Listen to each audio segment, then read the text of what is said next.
The refugee ship limped through space like a wounded animal. Its hull bore the scars of laser fire and asteroid impacts. Inside, Ambassador Hyunwoo clutched a data pad with shaking hands. The aquatic being's gills fluttered with stress as he reviewed his speech one last time.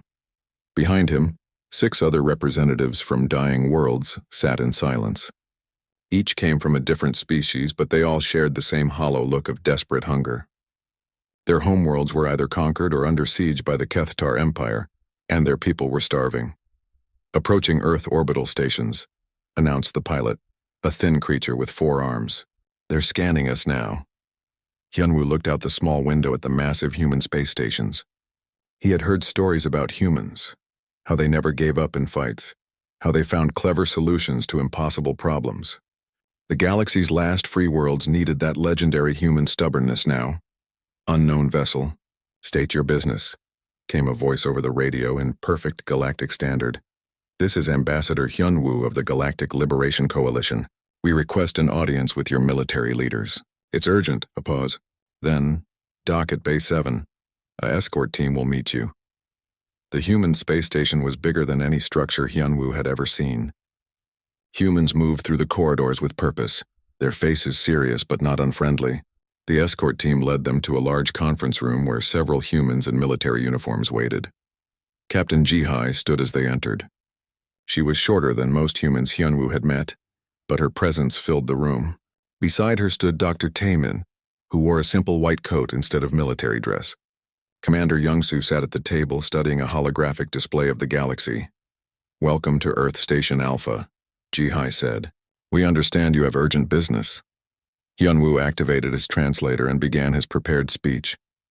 "Honored humans, we come seeking military alliance. The Kethar Empire has conquered 47 worlds in the past 5 years. They are systematically destroying our civilizations not just through conquest but through starvation." He gestured to his companions. "Representative Kayla's world fell last month.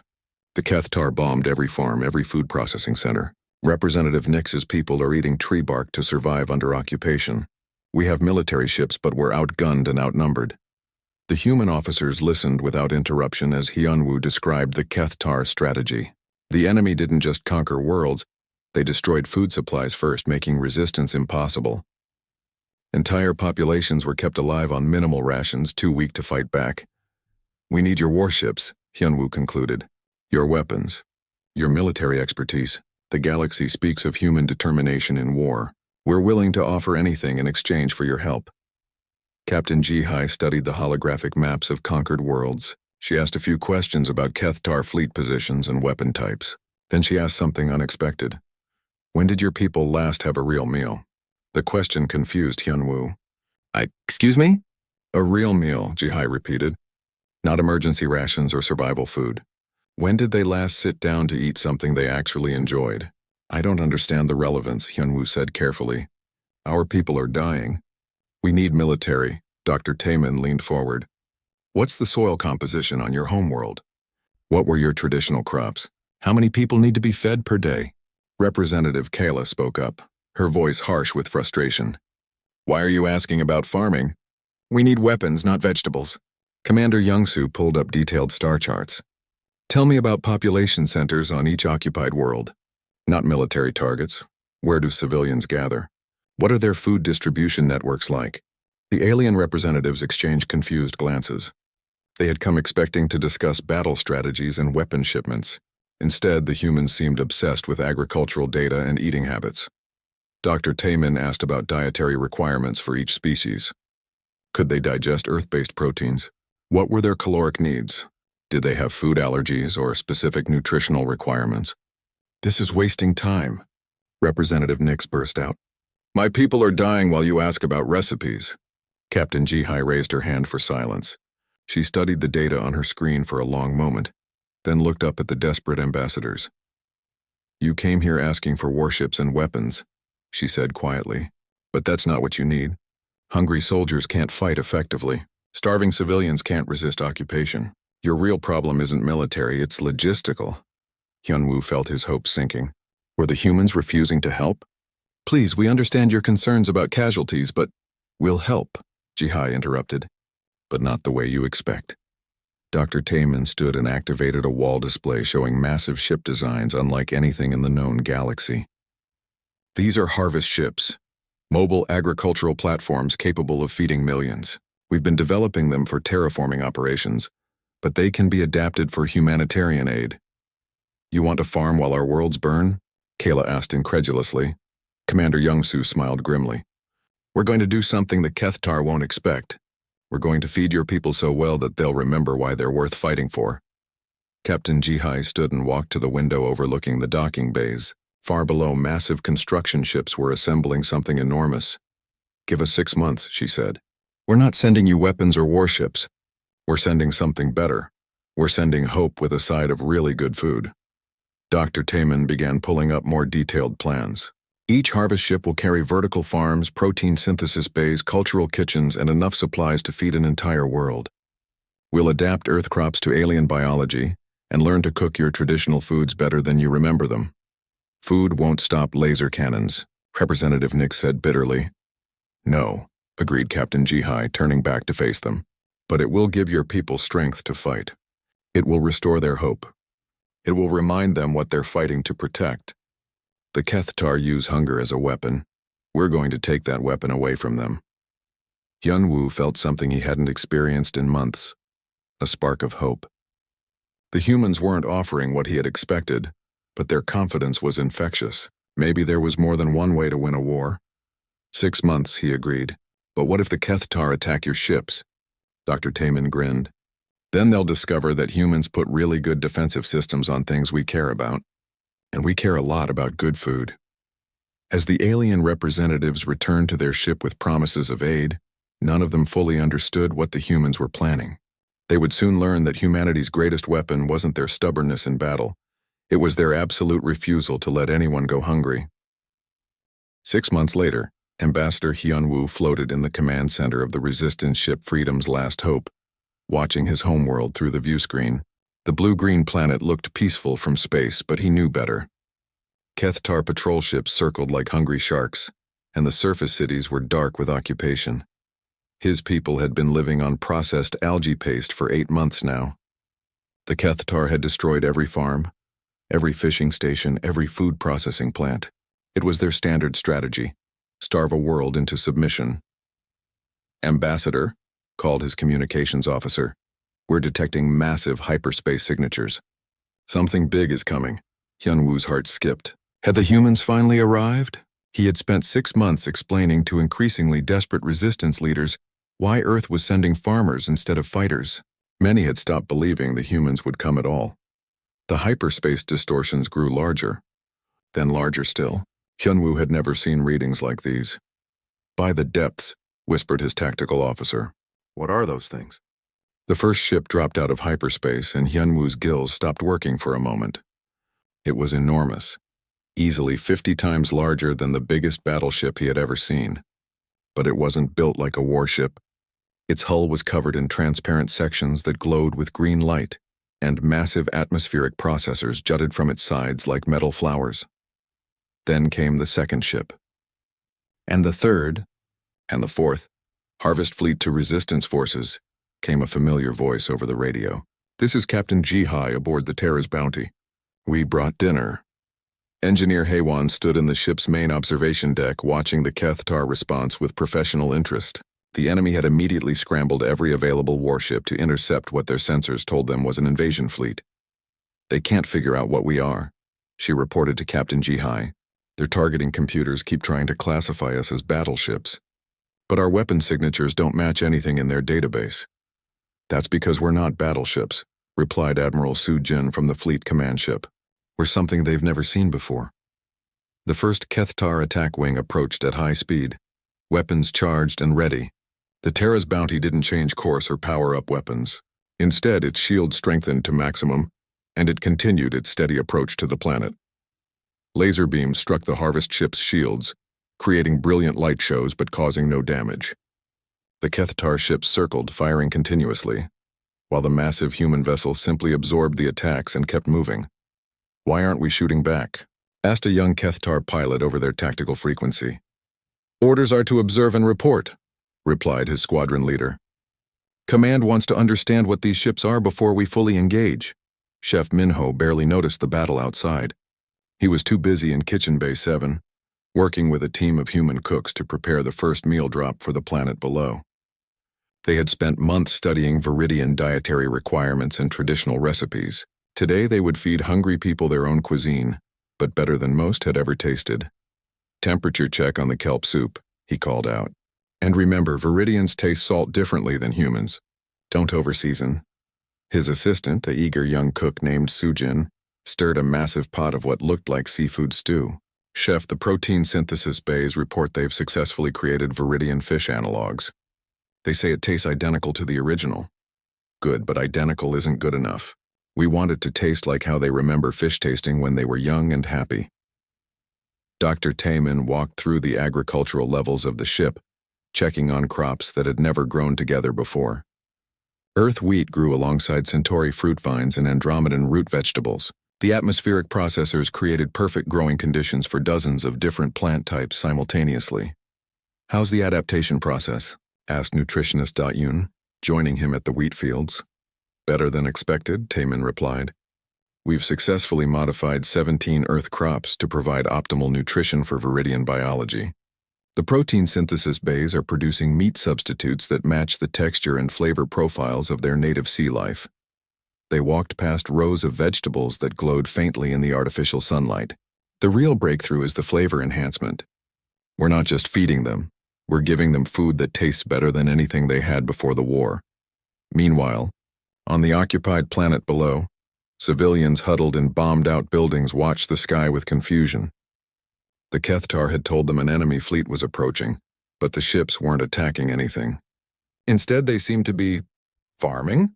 Young Kala, daughter of the resistance representative, pointed at the massive vessels through a crack in their shelter wall. Mom, what are those glowing parts? Her mother squinted up at the ships. I don't know, child, but they're not shooting at us. The first food drop began at noon local time. Small transport ships launched from the harvest ships, their cargo holds filled with prepared meals instead of weapons or soldiers. They flew directly to civilian population centers, completely ignoring Kethar military positions. The enemy tried to intercept the food transports but discovered another surprise. The small ships were faster and more maneuverable than anything in the Kethar fleet. Worse, they were equipped with defensive systems that made them nearly impossible to destroy. This is Commander Vextil to all units, came the frustrated voice of the Kethar ground commander. What are the humans doing? Are they attacking or not? Sir, replied his tactical officer, they appear to be delivering food to civilian areas. There was a long pause. Food? The first transport landed in the ruins of New Kelp City. Humans in simple work clothes emerged, carrying containers that smelled amazing. They set up tables and began serving hot meals to any civilian who approached.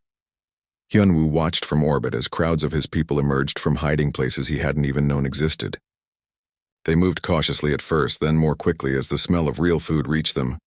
Ambassador, called Chef Minho over the radio. Would you mind joining us planetside?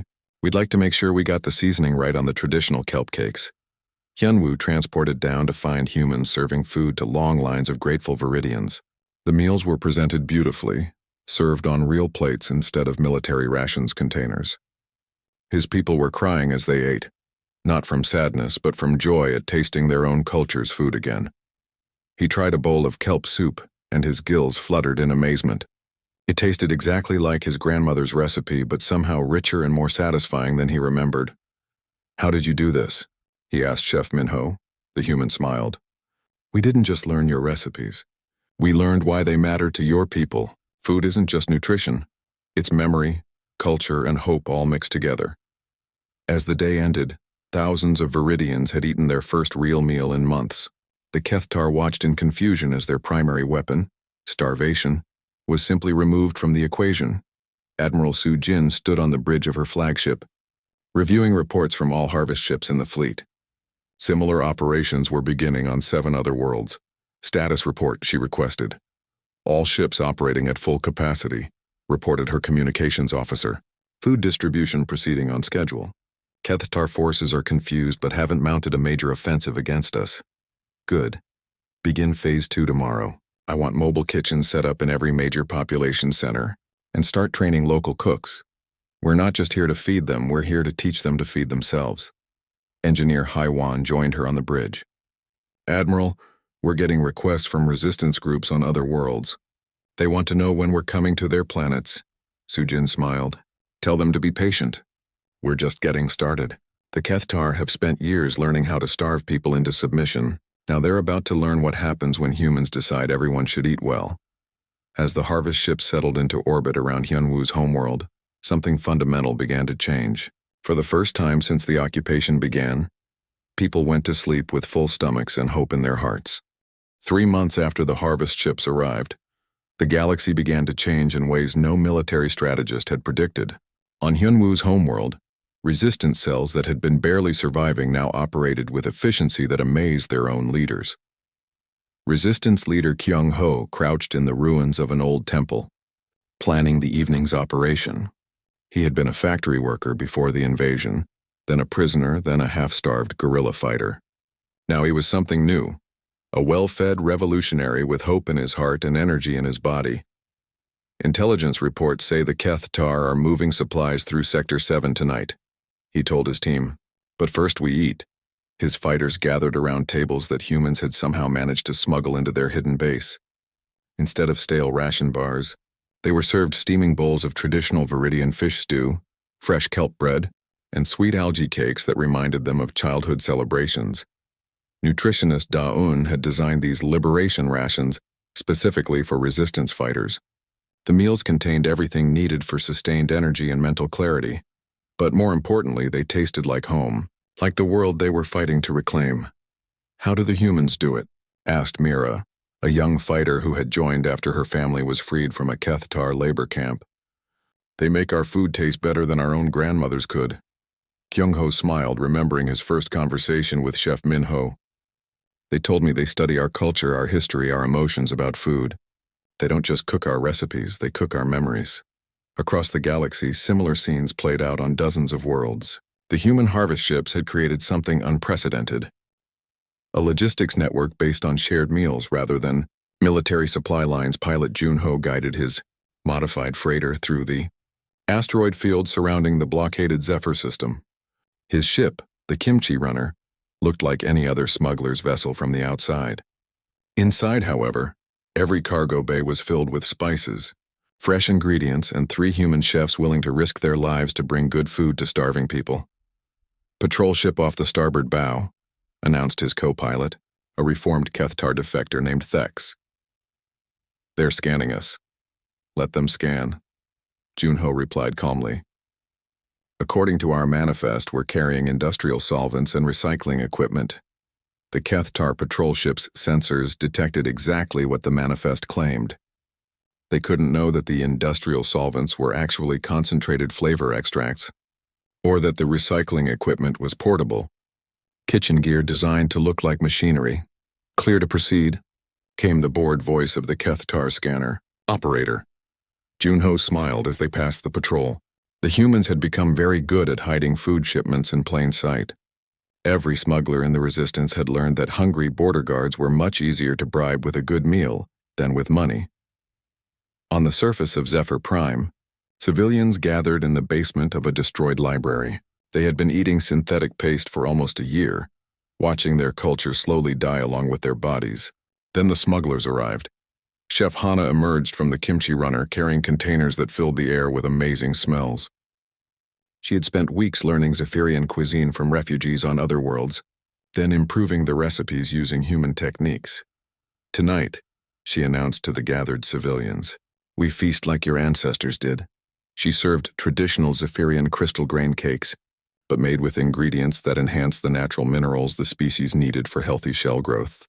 The protein stews contained synthesized versions of their native cave fish, but with improved nutritional profiles that would help repair damage from months of malnutrition. An elderly Zephyrian named Grex took his first bite and began to weep. I had forgotten, he whispered.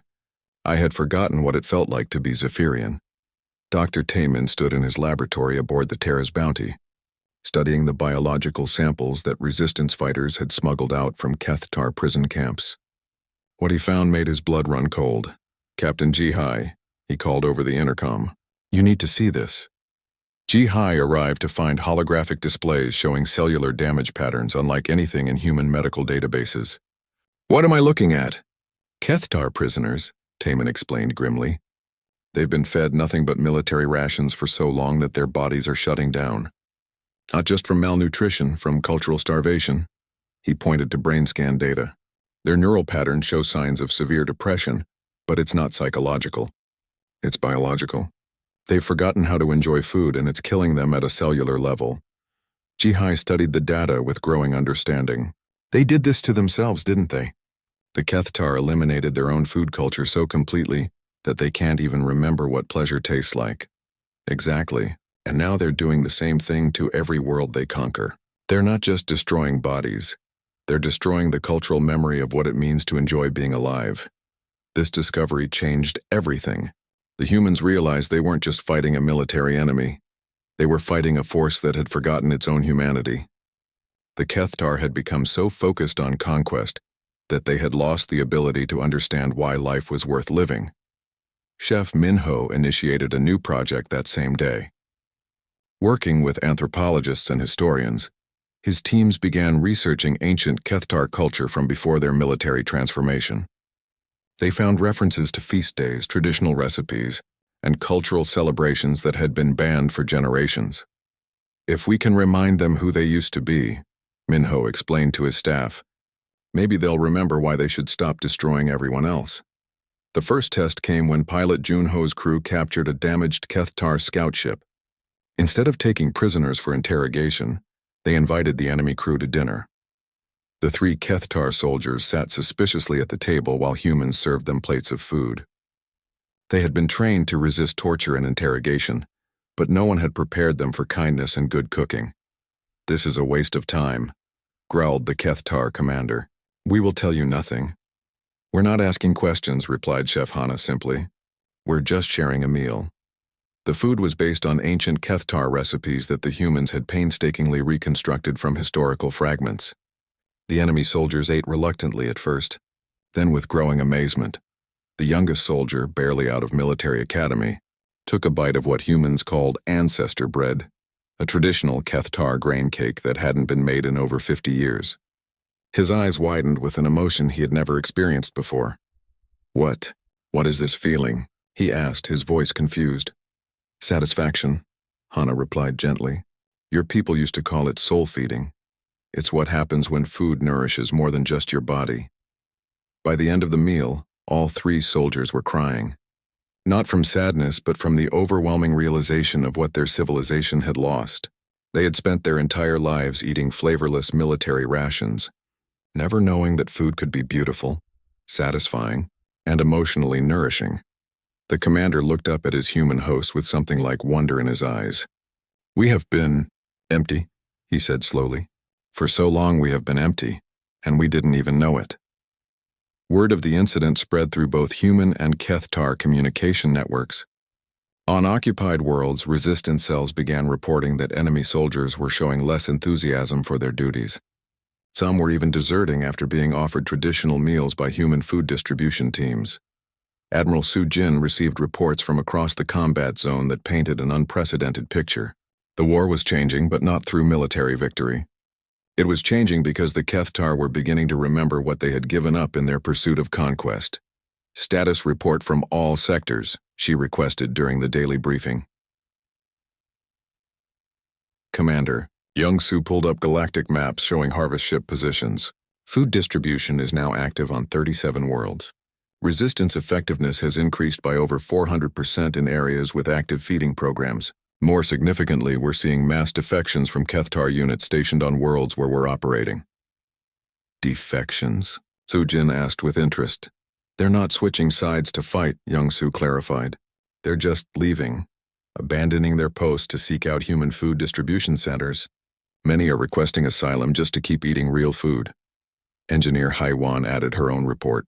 "We're getting requests to expand operations to Kethar homeworlds. Apparently word about human cuisine has spread through their own communication networks." Admiral Su-Jin smiled grimly. "Then it's time for Phase 3. Prepare the feast ships for deep penetration into enemy territory. If the Kethar want to remember who they used to be, we're going to help them do it properly." Commander Vextil stood in his command center on the Kethar homeworld, staring at reports that made no sense. His empire was collapsing, but not from military defeat. Entire battalions were abandoning their posts. Supply lines were disrupted not by enemy attacks but by soldiers who refused to eat military rations anymore. "Explain this to me again," he demanded from his intelligence officer. "How are humans defeating us with soup?" The officer, a young Kethar who looked increasingly uncomfortable, shuffled through his datapads. "Sir, our psychological warfare experts can't explain it. The humans aren't using weapons or propaganda. They're just feeding people." Vextil had commanded successful campaigns on 17 worlds. He understood siege warfare, space combat, and occupation tactics. But this was beyond his training. "Food is fuel," he said, repeating military doctrine. "Nothing more. How can it affect military performance?" "Perhaps we should interrogate the captured human personnel," suggested his aide. 3 hours later, Vextil sat across a metal table from anthropologist Binna, a human woman who had been captured during a food distribution mission. She showed no signs of fear, despite being in the heart of the enemy empire. "You will tell me how your food disrupts our soldiers' discipline," Vextil commanded. Binna studied his face with professional interest. "When did you last enjoy a meal, Commander?" The question caught him off guard. "Enjoy? Food is nutrition. I consume required calories and nutrients. Enjoyment is irrelevant." "That's your problem," Binna said gently. "You've forgotten that eating can be one of life's greatest pleasures. You've turned yourselves into machines that consume fuel instead of living beings who share experiences." Vextil felt a strange irritation at her words. "Pleasure makes soldiers weak. We eliminated such distractions generations ago, did you?" Binna asked. "Or did you eliminate part of what makes life worth living? Tell me, Commander, why do your people fight? What are you trying to protect or achieve?" The question should have been simple to answer. The Kethar fought for the glory of the Empire, for the expansion of their territory, for victory over their enemies. But as Vextil tried to put these concepts into words, he realized they felt hollow. "We fight because we are Kethar," he said finally. "But what does it mean to be Kethar?" Binna pressed. "What makes your culture unique? What traditions do you celebrate? What stories do you tell your children?" Vextil found himself unable to answer. Military efficiency had replaced cultural traditions long before he was born. Kethar children learned battle tactics instead of stories. They practiced weapon drills instead of celebrating festivals. "You have no answer," Binna observed, "because your people forgot who they were in their rush to become perfect warriors. You became so good at conquering that you lost everything worth conquering for." The conversation haunted Vextil for days. He tried to focus on military reports, but Binna's words kept echoing in his mind. "When did you last enjoy a meal? What makes your culture unique?" Meanwhile, across the galaxy, diplomat Wu Jin was conducting the most dangerous mission of the war. He had volunteered to make direct contact with Kethar civilian populations, if any still existed. His ship, disguised as a medical supply vessel, approached the industrial world of Kethar 7. According to intelligence reports, this planet housed millions of Kethar civilians who worked in weapons factories and supplied military bases. "Remember," Wu Jin told his team as they prepared to land, "we're not here to convert them to our side. We're here to remind them of their own side." The team consisted of 3 humans and 1 reformed Kethar named Zach, who had been among the first defectors. Zach had spent weeks helping human chefs reconstruct recipes from his childhood memories, dishes his grandmother had made before cultural restrictions banned traditional cooking. They set up their mobile kitchen in the worker district of the main industrial complex. Within hours, the smell of cooking food drew curious crowds. Most Kethar hadn't smelled anything but processed nutrients in years. "What is that aroma?" asked a factory worker, her voice filled with confusion. "Spiced grain cakes," replied Zach, speaking in the Kethar language. "Like our ancestors made during the festival of first harvest." The worker's eyes widened. "The festivals were banned."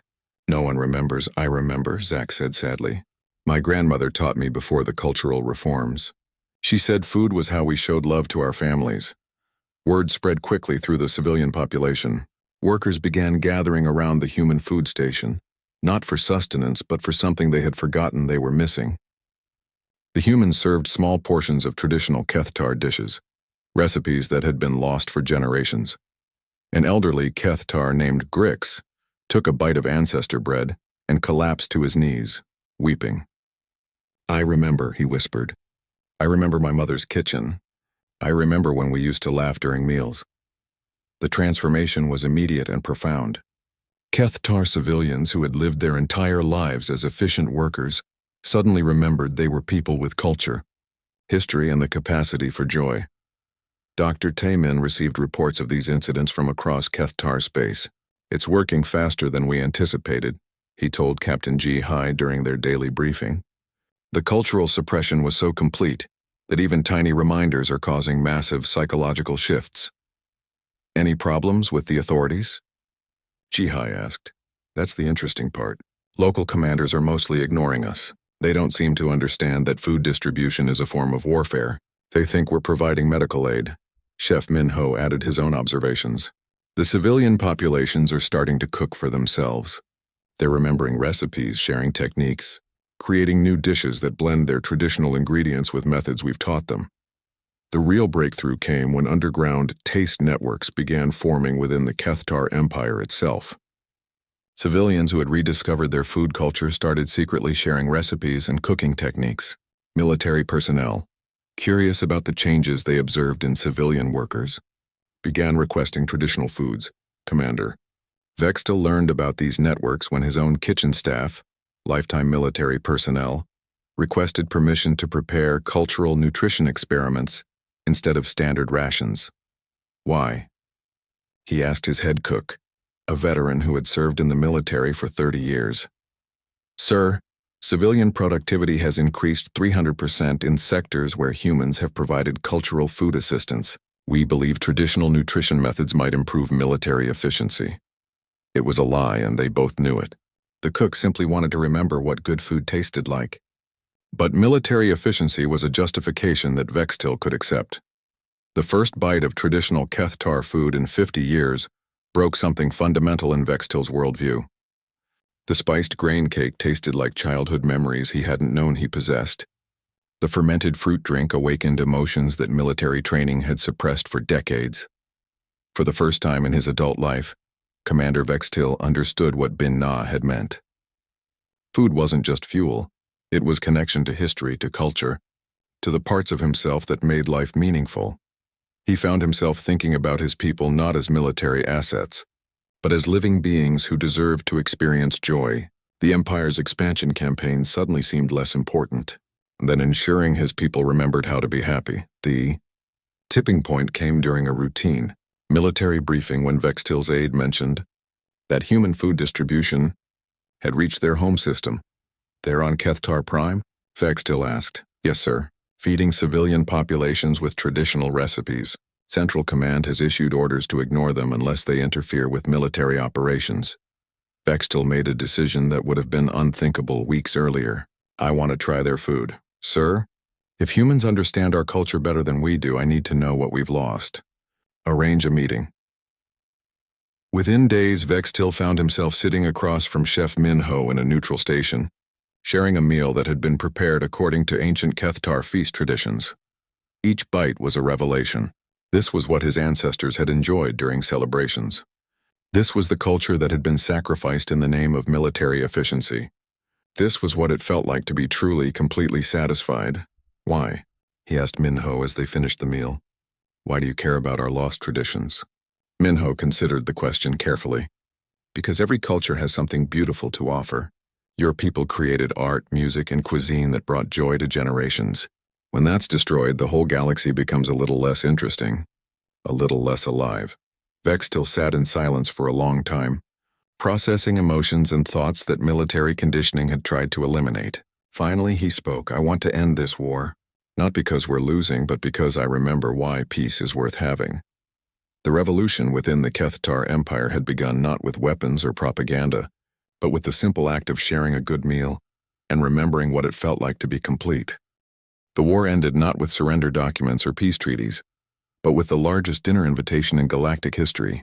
Representatives from every species in the galaxy, including the reformed Kethar Empire, received identical messages. "You are invited to the great galactic feast. Come hungry." Come ready to remember what we're all fighting to protect. Captain Ji Hai stood on the observation deck of the massive station that humans had constructed specifically for this event. The structure was unlike anything ever built. Part space station, part cultural center, part enormous kitchen capable of feeding millions of beings simultaneously. Final head count? She asked Engineer Heywan. 12 million sentient beings from 247 different species, Heywan replied, consulting her datapad, including 400,000 former Kethar military personnel who specifically requested traditional cultural cuisine. Admiral Sujin joined them at the viewing window. Below, the docking bays stretched as far as the eye could see, filled with ships from across the galaxy. Former enemies sat beside former allies, all united by curiosity about what humans had promised would be the meal to end all wars. Any problems with the logistics? Sujin asked. Chef Minho's voice came over the intercom from the main kitchen complex. We're ready, Admiral. Every species' dietary requirements have been met. Every cultural tradition has been researched and honored. And we've prepared some surprises that I think will change how people think about galactic cooperation. Dr. Taemin had worked for months with anthropologists, historians, and cultural experts from every known civilization. The result was a menu that told the story of galactic history through food, dishes that showed how different cultures had influenced each other, recipes that demonstrated the beauty of diversity working in harmony. Ambassador Hyun-woo swam through the aquatic section of the dining area, marveling at the engineering feat the humans had accomplished. Different atmospheric zones allowed species with incompatible environmental needs to dine together. Underwater sections for aquatic beings connected to aerial platforms for flying species, all linked by environmental barriers that allowed visual and social contact. They really did think of everything, he murmured to Ambassador Kayla, who floated nearby in a specialized breathing apparatus. More than that, Kayla replied, her voice filled with wonder. They made it beautiful. The dining areas weren't just functional. They were designed to celebrate each species' aesthetic preferences while creating a unified whole. Crystalline structures that pleased the mineral-eating Zephyrians grew from organic gardens that delighted plant-based life forms. The lighting shifted subtly between zones to accommodate different visual spectrums while maintaining the sense of shared space. Commander Vextil, now leader of the Kethar Cultural Restoration Movement, stood before a table set with dishes he hadn't seen since childhood. Across from him sat representatives of worlds his people had once conquered. 6 months ago, this gathering would have been impossible. Today it felt natural. I owe you all an apology, he began, addressing the table. My people forgot who we were supposed to be. We became so focused on taking that we forgot the joy of sharing.